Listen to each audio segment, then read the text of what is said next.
كابتن انا بشوف نادي الزمالك كل يوم واحد مستشار قانوني، واحد رئيس نادي، واحد رئيس لجنه، كل يوم.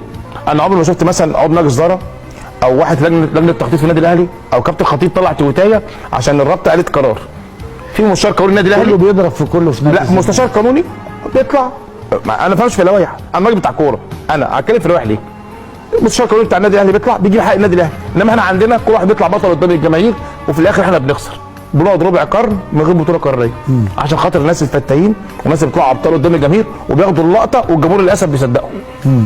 وثلاث سنين بقى لهم 3 سنين يا كابتن على التوالي النهارده ما بيشاركش في ابطال افريقيا، ودي كارثه. الزمالك يا كابتن الكونفدراليه بيشارك في الكونفدراليه بس ابطال افريقيا هتلاقي مش عارف تشارك في افريقيا. الكونفدراليه اصلا يا كابتن ودوري ابطال افريقيا الاثنين ضعاف، وتخيل انا بطلع منهم. انا بطلع منهم الزمالك.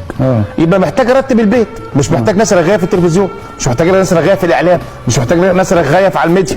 انا محتاج ناس ترتب البيت، محتاج ناس تقول لي نادي الزمالك هيرجع امتى، محتاج ناس تدير نادي الزمالك. هل من المعقول نادي الزمالك بتاريخه بجماهيره ببطولاته بدون مجلس اداره؟ هو كده بدون مجلس اداره يا كابتن. فين مجلس اداره على الزمالك؟ مين يا كابتن مجلس اداره على الزمالك؟ اقول لك انا مين؟ مره تلاقي ممدوح عباس، مره تلاقي حسين لبيب، مره تلاقي هشام نصر، مره تلاقي ميدو. مين رئيس نادي الزمالك يا جماعه؟ مين اللي بيدير نادي الزمالك؟ كابتن حسين لبيب ربنا يشفيه. انا واحد من الناس يا كابتن موضوع السفر ده انت تعبان يا كابتن حسين، طب ما تقدم استقالتك. الله اعلم بقى تعبان مش بتاعتي، بتاعت ربنا. لو انت تعبان قدم استقالتك. عاجبك ان احنا الجماهير بتموت؟ جماهير الاسماعيلي بتموت واحنا بنموت.